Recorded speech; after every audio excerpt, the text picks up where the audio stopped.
ಸ್ನೇಹಿತರೆ ನಮಸ್ಕಾರ. ಗಿಲ್ಲಿ ಮೇಲೆ ರಕ್ಷಿತಗೆ ಚಿಕ್ಕದಾಗಿ ಇಂಟ್ರೆಸ್ಟ್ ಇರೋ ಹಾಗಿದೆ. ಗಿಲ್ಲಿಯ ಸ್ನೇಹ, ಗಿಲ್ಲಿಯ ಆ ಒಂದು ಕಾಮಿಡಿ, ಗಿಲ್ಲಿಯ ಜೊತೆಗಿನ ಸಂಗ ರಕ್ಷಿತಗೆ ತುಂಬ ಇಷ್ಟ. ಅದು ಇವತ್ತಿನಿಂದ ಅಲ್ಲ, ಬಿಗ್ ಬಾಸ್ ಮನೆಯ ಆಟ ಆರಂಭ ಆದಂತಹ ದಿನಗಳಿಂದ. ಗಿಲ್ಲಿಯನ್ನು ಸಾಕಷ್ಟು ಸಲ ರಕ್ಷಿತ ಬೇರೆ ಬೇರೆ ರೀತಿಯಲ್ಲಿ ಕಳಪೆ ಕೊಟ್ಟಿರ್ಬೋದು, ನಾಮಿನೇಷನ್ ಮಾಡಿರ್ಬೋದು, ಎಲ್ಲನೂ ಕೂಡ ಮಾಡಿರ್ಬೋದು. ಆದರೂ ಕೂಡ ಗಿಲ್ಲಿ ಅಂತ ಹೇಳಿದ್ರೆ ನನಗಿಷ್ಟ ಅಂತ ಹೇಳ್ಬಿಟ್ಟು ಓಪನ್ ಆಗಿ ಹೇಳುವಂಥ ಧೈರ್ಯ ಇವತ್ತಿಗೂ ಕೂಡ ರಕ್ಷಿತ ಉಳಿಸ್ಕೊಂಡಿದ್ದಾರೆ. ಈ ನಡುವೆ ಇದೇ ರಕ್ಷಿತ ಗಿಲ್ಲಿ ಮಾಡ್ತಿರುವಂಥ ಕೆಲವೊಂದು ತಪ್ಪುಗಳನ್ನು ಕೂಡ ನೀಟಾಗಿ ಅರ್ಥ ಮಾಡಿಸುವಂಥ ಪ್ರಯತ್ನವನ್ನು ಕೂಡ ಮಾಡಿದ್ದಾರೆ. ಅಂದರೆ ಗಿಲ್ಲಿ ಎಲ್ಲಿ ಎಡವುತ್ತಿದ್ದಾನೆ ಅನ್ನೋದನ್ನು ಅರ್ಥ ಮಾಡ್ಕೊಂಡಿರುವಂಥ ರಕ್ಷಿತ ನೀಟಾಗಿ ಆ ತಪ್ಪನ್ನು ಮಾಡಬೇಡ ಅನ್ನುವಂಥ ಮುನ್ಸೂಚನೆಯನ್ನು ಕೊಟ್ಟಿದ್ದಾರೆ. ಇದು ಗಿಲ್ಲಿ ಅರ್ಥ ಮಾಡಿಕೊಂಡ್ರೆ ಗಿಲ್ಲಿಯ ಆಟಕ್ಕೂ ಕೂಡ ಒಳ್ಳೆ ಒಂದು ಕಮ್ಬ್ಯಾಕ್ ಸಿಕ್ಕಿದ್ರೂ ಕೂಡ ಸಿಗ್ಬೋದು. ಯಾಕಂತ ಹೇಳಿದ್ರೆ ಕೆಲವು ಸಲ ಯಾರು ಎಲ್ಲಿ ಯಾವ ರೀತಿ ಬದಲಾಗ್ತಾರೆ ಹೇಳೋಕ್ಕೆ ಸಾಧ್ಯವಿಲ್ಲ. ಅಂದರೆ ಅವರ ಆಟವೂ ಕೂಡ ಬದಲಾಗ್ಬೋದು, ಅದ್ರ ಜೊತೆಗೆ ಆಟದ ಶೈಲಿಯೂ ಕೂಡ ಬದಲಾಗ್ಬೋದು. ಆ ರೀತಿ ಆದರೂ ಕೂಡ ಅಚ್ಚರಿಲ್ಲ. ಬಟ್ ಅಂಥದ್ದೊಂದು ಬದಲಾವಣೆಗೆ ಈಗ ರಕ್ಷಿತಾ ನಾಂದಿ ಹಾಡಿದ್ದಾಳೆ. ಯಾಕೆ ಹೇಗೆ ಹೇಳ್ತಾ ಹೋಗ್ತೀನಿ. ಅದಕ್ಕಿಂತ ಮುಂಚೆ ನೀವಿನ್ನೂ ಕೂಡ ನಮ್ಮ ಚಾನಲನ್ನು ಸಬ್ಸ್ಕ್ರೈಬ್ ಮಾಡಿಲ್ಲ ಅಂದರೆ ದಯವಿಟ್ಟು ಈ ಕೂಡಲೇ ಸಬ್ಸ್ಕ್ರೈಬ್ ಮಾಡಿ ಸ್ನೇಹಿತರೆ. ನೋಡಿ, ಕಳೆದ ಈ ಭಾನುವಾರದ ಸಂಚಿಕೆಯಿಂದ ಕೆಲವೊಂದಷ್ಟು ವಿಚಾರಗಳು ಚರ್ಚೆ ಆಗ್ತಿದ್ದಾವೆ. ಏನು ಅಂತ ಹೇಳಿದ್ರೆ, ರಕ್ಷಿತಾಗೆ ಎಲ್ಲೋ ಒಂದು ಕಡೆ ಗಿಲ್ಲಿ ಬಗ್ಗೆ ಇಂಟ್ರೆಸ್ಟ್ ಇದೆ ಅಂತ ಹೇಳಿ. ಬಟ್ ಅದು ಸುಮ್ಮನೆ ಟಿ ಆರ್ ಪಿಗೋಸ್ಕರನೋ ಅಥವಾ ಜನರನ್ನು ಸೆಳೆಯೋದಕ್ಕೋಸ್ಕರ ಮಾಡಿದಂತಹ ಗಿಮಿಕ್ಕು, ಅದು ಸೆಕೆಂಡ್ರಿ. ಬಟ್ ಆದರೆ ಒಂದಂತೂ ಸತ್ಯ, ಇವರಿಬ್ಬರ ನಡುವೆ ಒಳ್ಳೆ ಬಾಂಡಿಂಗ್ ಅಂತ ಇರೋದು ಸತ್ಯ. ಯಾರ ನಡುವೆ? ಗಿಲ್ಲಿ ಮತ್ತು ರಕ್ಷಿತಾ ನಡುವೆ. ಆ ಬಾಂಡಿಂಗ್ನ ಜೊತೆಗೆ ಮತ್ತೊಂದು ಸಂಗತಿಯೂ ಕೂಡ ಇದೆ. ಏನು? ಬಿಗ್ ಬಾಸ್ ಮನೆಯಲ್ಲಿರುವಂತಹ ಕಾವ್ಯ ಮತ್ತು ಗಿಲ್ಲಿ ನಡುವೆ ಎಲ್ಲೋ ಒಂದು ಕಡೆ ಸಂಬಂಧ ಈಗ ಸರಿಯಿಲ್ಲ, ಸ್ವಲ್ಪ ಹಳಸಿದೆ. ಈ ಸಂಬಂಧವನ್ನು ಹಳಸಿಕೊಂಡಂಥ ಕಾರಣಕ್ಕೋಸ್ಕರ ಗಿಲ್ಲಿ ಎಲ್ಲೋ ಒಂದು ಕಡೆ ಸ್ವಲ್ಪ ವೀಕ್ ಆಗಿದ್ದಾರೆ, ಡಲ್ ಆಗಿದ್ದಾರೆ. ಈ ವಿಚಾರಕ್ಕೆ ಸಂಬಂಧಪಟ್ಟಂತೆ ಈಗ ಇದೇ ರಕ್ಷಿತಾ ಒಂದಷ್ಟು ಬುದ್ಧಿ ಮಾತುಗಳನ್ನು, ತುಂಬ ಏಜ್ನಲ್ಲಿ ತುಂಬ ಸಣ್ಣವಳಾದ್ರೂ ಕೂಡ ಒಂದಷ್ಟು ಬುದ್ಧಿ ಮಾತುಗಳನ್ನು ಹೇಳಿದ್ದಾರೆ. ಬಟ್ ಆ ಬುದ್ಧಿ ಮಾತುಗಳು ತುಂಬ ಇಂಪಾರ್ಟೆಂಟ್ ಮತ್ತು ಬೇಕಾಗಿತ್ತು, ಅವಶ್ಯಕತೆ ಇತ್ತು ಅನ್ನೋದು ಕೂಡ ಈಗ ಚರ್ಚೆ ಆಗ್ತಿದೆ.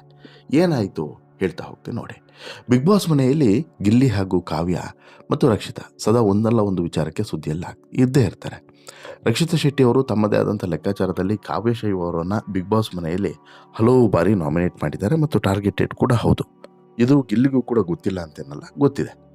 ಕಾವ್ಯ ಹಾಗೂ ಗಿಲ್ಲಿ ಮಧ್ಯೆ ಸಣ್ಣ ಮನಸ್ತಾಪ ಈಗ ಸ್ವಲ್ಪ ದೊಡ್ಡದಾಗಿ ಬೆಳೀತಾ ಇದೆ. ಹೀಗಾಗಿ ಪದೇ ಪದೇ ಗಿಲ್ಲಿ ಅವರು ಕಾವ್ಯಗೆ ಸಾರಿ ಕೇಳ್ತಾನೆ ಇದ್ದಾರೆ. ಆದರೂ ಕಾವ್ಯ ಸರಿ ಹೋದಂತೆ ಕಾಣಿಸ್ತಿಲ್ಲ. ಇದರ ಬೆನ್ನಲ್ಲೇ ರಕ್ಷಿತಾ ಗಿಲ್ಲಿಗೆ ಕೆಲವು ಬುದ್ಧಿ ಮಾತುಗಳನ್ನು ಹೇಳಿ ಒಳ್ಳೆಯ ಸ್ನೇಹಿತೆಯಾಗಿ ಇದು ಈ ಗಿಲ್ಲಿಯ ಬದಲಾವಣೆಗೆ ಪೂರಕವಾದಂಥ ಮಾತುಗಳನ್ನೇ ಹೇಳಿದ್ದಾರೆ. ಏನು ನೋಡಿ, ನನ್ನ ಜೊತೆಗೆ ಮಾತನಾಡಿ ಅಂತೇಳ್ಬಿಟ್ಟು ಯಾರಿಗೂ ಕೂಡ ಒತ್ತಾಯವನ್ನು ಮಾಡಬೇಡಿ.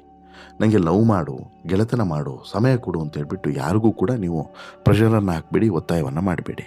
ಇದನ್ನು ನೀವು ಅರ್ಥ ಮಾಡಿಕೊಂಡ್ರೆ ನಿಮ್ಮ ಭವಿಷ್ಯಕ್ಕೆ ತುಂಬ ಒಳ್ಳೆಯದು ಅನ್ನುವಂಥ ಮಾತನ್ನು ಒನ್ಲೈನಲ್ಲಿ ರಕ್ಷಿತಾ ಹೇಳಿದ್ದಾರೆ. ಇವತ್ತು ನಾನು ಇದೆಲ್ಲ ಹೇಳಿಕೊಡಲಿಕ್ಕೆ ನಿಮಗೆ ಇದ್ದೀನಿ. ನೀವು ಒಬ್ಬರಿಗೆ 100% ಕೊಡ್ತೀರಾ, ಆದರೆ ಅವರು ನಿಮಗೆ ಕೇವಲ 10% ಸಮಯವನ್ನು ಕೊಡ್ತಾರೆ. ಆದರೆ ಯಾರು ನಿಮ್ಮನ್ನು ಇಷ್ಟಪಡ್ತಾರೆ ಅಲ್ವಾ, ಅವರಿಗೆ ನೀವು 10% ಕೊಟ್ಟರೆ ಅವರು ನಿಮಗೆ 200% ರಿಟರ್ನ್ ವ್ಯಾಲ್ಯೂವನ್ನು ಕೊಡ್ತಾರೆ ಅಂತೇಳಿ ಹೇಳಿದ್ದಾರೆ. ಸತ್ಯನೂ ಕೂಡ. ಗಿಲ್ಲಿ ಬಗ್ಗೆ ರಕ್ಷಿತಾ ಶೆಟ್ಟಿ ಅವರು ಮೊದಲಿನಿಂದನೂ ಕೂಡ ಆಸಕ್ತಿಯನ್ನು ಹೊಂದಿದ್ದಾರೆ. ಸಾಕಷ್ಟು ಬಾರಿ ಗಿಲ್ಲಿ ರೀತಿ ಇರುವಂಥ ಹುಡುಗ ನನಗೆ ಇಷ್ಟ ಅಂತಲೂ ಕೂಡ ಹೇಳಿದ್ದಾರೆ. ಮೊದಲಿಗೆ ಗೌರಿ ಕಲ್ಯಾಣ ಧಾರಾವಾಹಿ ತಂಡ ಮನೆಗೆ ಎಂಟ್ರಿ ಕೊಡ್ತು. ಈ ಸಮಯದಲ್ಲಿ ಎಲ್ಲರೂ ಕೂಡ ಮದುವೆ ಬಗ್ಗೆ ಮಾತನಾಡ್ತಾ ಇದ್ರು. ಈ ವೇಳೆ ರಕ್ಷಿತಾ ಶೆಟ್ಟಿ ತಮ್ಮ ಮನಸ್ಸಿನ ಭಾವನೆಯನ್ನು ಎಲ್ಲರ ಮುಂದೆನೂ ಕೂಡ ಹೇಳಿಕೊಂಡಿದ್ರು. ಈ ವೇಳೆ ಅನುಪಮ ಗೌಡ ರಕ್ಷಿತಾ ಶೆಟ್ಟಿ ಬಳಿ ನೀನು ಮದುವೆ ಆಗುವಂಥ ಹುಡುಗ ಹೇಗಿರಬೇಕು ಅಂತೇಳಿ ಕೇಳ್ತಾರೆ. ಇದಕ್ಕೆ ರಕ್ಷಿತಾ ಗಿಲ್ಲಿಯ ಹಾಗಿರಬೇಕು ಅಂತೇಳಿ ಹೇಳಿದರು. ಈ ಮಾತನ್ನು ಕೇಳಿ ಮನೆ ಮಂದಿಯೆಲ್ಲ ರಕ್ಷಿತಾ ಕಾಲೆಳೆದು ತಮಾಷೆಯನ್ನು ಮಾಡಿದರು. ಸುದೀಪ್ ಕೂಡ ಈ ಬಗ್ಗೆ ಪ್ರಶ್ನೆಯನ್ನು ಇಟ್ಟಿದ್ರು. ಜಾಸ್ತಿ ಯೋಚಿಸದೇ ಇರುವಂತಹ ಸೆನ್ಸ್ ಆಫ್ ಹ್ಯೂಮರ್ ಇರುವಂತಹ ಹುಡುಗ ನನಗೆ ಇಷ್ಟ ಆಗ್ತಾನೆ, ಹೀಗಾಗಿ ನನಗೆ ಗಿಲ್ಲಿ ಇಷ್ಟ ಅಂತಲೂ ಕೂಡ ಕಿಚ್ಚನ ಮುಂದೆ ರಕ್ಷಿತಾ ಹೇಳಿದರು. ಇದನ್ನು ಮೀರಿ ರಕ್ಷಿತಾ ಮತ್ತು ಗಿಲ್ಲಿ ನಡುವೆ ಬೇರೆ ಯಾವುದೇ ರೀತಿಯಾದಂಥ ಸಂಬಂಧ ಇಲ್ಲ. ಈಗ ರಕ್ಷಿತಾಗೆ ಗಿಲ್ಲಿ ಬಗ್ಗೆ ಇಂಟ್ರೆಸ್ಟ್ ಇದ್ರೂ ಕೂಡ ಗಿಲ್ಲಿಗೆ ರಕ್ಷಿತಾ ಬಗ್ಗೆ ಇಂಟ್ರೆಸ್ಟ್ ಇಲ್ಲ ಅನ್ನೋದು ಓಪನ್ ಸೀಕ್ರೆಟು. ಹೀಗಿರುವಂತಹ ಒಂದು ಸಂದರ್ಭದಲ್ಲಿ ಆ ರೀತಿಯಾದಂಥ ಯಾವುದೇ ರೀತಿಯಾದಂಥ ಲೆಕ್ಕಾಚಾರಗಳು ನಡೆಯೋದಿಲ್ಲ.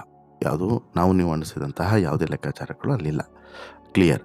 ಆದರೆ ಒಬ್ಬ ಸ್ನೇಹಿತೆಯಾಗಿ, ವೆಲ್ ವಿಷರಾಗಿ ಗಿಲ್ಲಿಗೆ ಈ ರಕ್ಷಿತಾ ಹೇಳಿರುವಂಥ ಮಾತುಗಳು ತುಂಬ ಅರ್ಥಗರ್ಭಿತವಾಗಿದ್ದಾವೆ.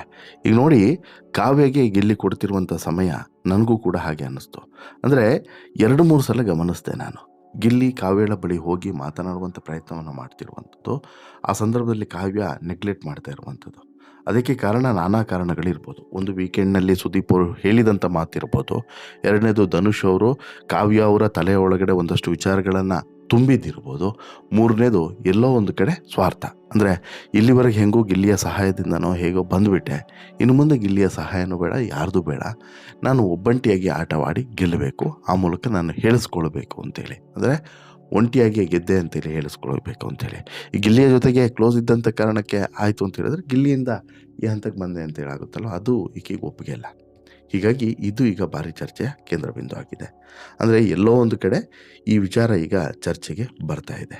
ಗಿಲ್ಲಿಯ ನಡೆ ನುಡಿಗಳು ಒಂದು ಕಡೆ ಆದರೆ, ಗಿಲ್ಲಿಯ ಈ ಒಂದು ಏನು ಕಾವ್ಯ ಹಿಂದೆ ಪದೇ ಪದೇ ಹೋಗುವಂಥದ್ದು, ಕಾವ್ಯ ಕಾವ್ಯ ಕಾವ್ಯ ಕಾವು ಕಾವು ಅಂತ ಹೇಳ್ಬಿಟ್ಟು ಹಿಂದೆ ಸುತ್ತುವಂಥದ್ದು, ಆಕೆ ಇವನನ್ನು ನೆಗ್ಲೆಕ್ಟ್ ಮಾಡೋದು, ಪುನಃ ಈತ ಹೋಗೋದು, ಸಾರಿ ಕೇಳೋದು, ಇದು ಎಲ್ಲೋ ಒಂದು ಕಡೆ ರಕ್ಷಿತೆಗೆ ಇಷ್ಟ ಆಗ್ತಿಲ್ಲ. ಜೊತೆಗೆ ವಾಸ್ತವವಾಗಿ ಇದು ಕರೆಕ್ಟು ಕೂಡ ಅಲ್ಲ. ಅಂದರೆ ಅವಶ್ಯಕತೆ ಇಲ್ಲ, ಗಿಲ್ಲಿಗೆ ಇದು ಅವಶ್ಯಕತೆ ಇಲ್ಲ. ಬೇರೆ ಯಾರಿಗಾದರೂ ಇತ್ತೇನೋ, ಬಟ್ ಗಿಲ್ಲಿಗೆ ಅದು ಅವಶ್ಯಕತೆ ಇಲ್ಲ. ಇನ್ನೊಂದು, ಇಲ್ಲಿ ಸಂಬಂಧವನ್ನು ಉಳಿಸ್ಕೊಳ್ಳುವಂಥ ಕೆಲಸ ಎರಡೂ ಕಡೆಯಿಂದನೂ ಕೂಡ ಆಗಬೇಕು. ಕೇವಲ ಹುಡುಗನಿಂದ ಅಲ್ಲ, ಹುಡುಗಿಯಿಂದನೂ ಕೂಡ ಸಂಬಂಧವನ್ನು ಉಳಿಸಿಕೊಳ್ಳುವಂಥ ಕೆಲಸ ಆಗಬೇಕು. ಅದು ಸ್ನೇಹ ಸಂಬಂಧ ಆದರೂ ಆಗಿರ್ಬೋದು, ಪ್ರೀತಿ ಸಂಬಂಧ ಆದರೂ ಆಗಿರ್ಬೋದು, ಅಥವಾ ಬೇರೆ ಸಹೋದರ ಸಂಬಂಧವಾದರೂ ಆಗಿರ್ಬೋದು. ಯಾವುದೇ ಸಂಬಂಧವಾಗಲಿ ಅದನ್ನು ಉಳಿಸಿಕೊಳ್ಳುವಂಥ ಪ್ರಯತ್ನವೂ ಕೂಡ ನಡಿಬೇಕು. ಆಗ ಮಾತ್ರ ಆ ಸಂಬಂಧಕ್ಕೆ ಬೆಲೆ ಬರ್ತದೆ. ಇಲ್ಲ ಒಬ್ಬರೇ ಎಫರ್ಟ್ ಹಾಕೋದು, ಇನ್ನೊಬ್ರದ್ದು ಏನೂ ಇಲ್ಲ, ಝೀರೋ ಅಂತೇಳಿ ಆದಾಗ ಪ್ರಯೋಜನಕ್ಕೆ ಬರೋದೇ ಇಲ್ಲ. ಅದೇ ರೀತಿ ಇಲ್ಲೂ ಕೂಡ ಆಗಿದೆ. ಇಲ್ಲಿ ನೋಡಿ, ಪ್ರತಿಯೊಂದು ಹಂತದಲ್ಲೂ ಕೂಡ ಬಿಗ್ ಬಾಸ್ ಮನೆಯಲ್ಲಿ ಈಗ ಗಿಲ್ಲಿ ಗೆಲ್ಲುವಂಥ ಸ್ಪರ್ಧಿ ಅಂತಲೇ ಎಲ್ಲರೂ ಕೂಡ ಅಂದ್ಕೊಂಡಿರೋದು. ಹೀಗಿರುವಂಥ ಸಂದರ್ಭದಲ್ಲಿ ಗಿಲ್ಲಿ ಸ್ವಲ್ಪವೇ ಸ್ವಲ್ಪ ಯಾಮಾರಿದ್ರೂ ಕೂಡ ಅದು ಗಿಲ್ಲಿಗೆ ದೊಡ್ಡ ಹೊಡೆತವನ್ನು ಕೊಡುತ್ತದೆ ಅನ್ನೋದರಲ್ಲಿ ಅನುಮಾನನೇ ಬೇಡ. ಒಟ್ಟಾರೆ ನಿಮಗೇನು ಅನಿಸುತ್ತೆ ಸ್ನೇಹಿತರೆ, ಈ ಎಲ್ಲ ಬೆಳವಣಿಗೆಗಳ ಬಗ್ಗೆ ಗಮನಿಸಿದ್ರೆ ಮತ್ತು ರಕ್ಷಿತಾ ಹೇಳಿರುವಂತಹ ಬುದ್ಧಿ ಮಾತನ್ನು ಕೇಳಿದ್ರೆ, ಈ ಗಿಲ್ಲಿಗೆ ಹೇಳಿರುವಂಥ ಬುದ್ಧಿ ಮಾತನ್ನು ಕೇಳಿದ್ರೆ ನಿಮಗೇನು ಅನಿಸುತ್ತೆ? ದಯವಿಟ್ಟು ನಿಮ್ಮ ಅಭಿಪ್ರಾಯವನ್ನು ಕಮೆಂಟ್ ಮಾಡಿ ತಿಳಿಸಿ. ಜೊತೆಗೆ ಈ ಸ್ಟೋರಿ ಇಷ್ಟ ಆಯಿತು ಅಂತ ಹೇಳಿದ್ರೆ ಲೈಕ್ ಮಾಡಿ, ಶೇರ್ ಮಾಡಿ, ಚಾನಲ್ಗೆ ಸಬ್ಸ್ಕ್ರೈಬ್ ಆಗೋದನ್ನು ಮರಿಬೇಡಿ. ಧನ್ಯವಾದ.